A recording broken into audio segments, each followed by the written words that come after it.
ఈ రోజు రసశాస్త్రం యొక్క లోతైన రహస్యాలలో ఒకటైన శోధన లేదా శుద్ధీకరణ ప్రక్రియ గురించి తెలుసుకుందాం. పాదరసం, ఆర్సెనిక్, సీసం వంటి భారీ లోహాలు దాదాపుగా మృత్యుకారక విషాలు పురాతన ఆయుర్వేద వైద్యంలో వాడబడుతున్నాయి. ఎలా అంటే రసశాస్త్రం ఈ ప్రమాదకరమైన పదార్థాలను పవిత్రమైన శాస్త్రీయమైన శుద్ధీకరణ ప్రక్రియ ద్వారా వైద్య సాధనాలుగా మార్చుతుంది. ఇక్కడ శోధన అనేది ఒకే దశ కాదు. దీనిలో స్వేదనం, నిర్వాప, మర్దన వంటి అనేక దశలు ఉంటాయి.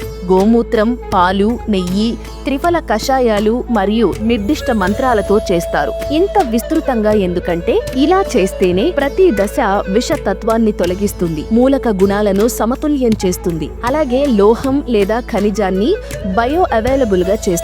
అంటే శరీరం గ్రహించగలిగేలా మరియు వాడగలిగేలా చేస్తుంది. ఉదాహరణకు అసలైన పాదరసం మెదడు ఇంకా మూత్రపిండాలను దెబ్బతీస్తుంది, కానీ సరైన శోధన తరువాత అది శుద్ధ పారదమవుతుంది. ఇది శరీరం ఇంకా మనసును పునరుజ్జీవనం చేసే రసాయన ఔషధాలు తయారు చేయడానికి వాడే దివ్య పదార్థం. ఇది శివుడు విషం మింగిన కథలాగానే మీరు ఏమి తీసుకుంటారు అనేది కాదు, దాన్ని ఎలా నిర్వహిస్తారు అనేది ముఖ్యం. శోధన విషం ఇంకా అమృతం మధ్య వారధి. ఇది లేకుండా రసాయన ఔషధాలు ప్రమాదకరం కావచ్చు. ఇది కలిసినప్పుడు మాత్రం అవి జీవాన్ని మెరుగుపరిచే అమృతంగా మారతాయి. తరువాతి వీడియోలో మనం రసభస్మాల గురించి తెలుసుకుందాం.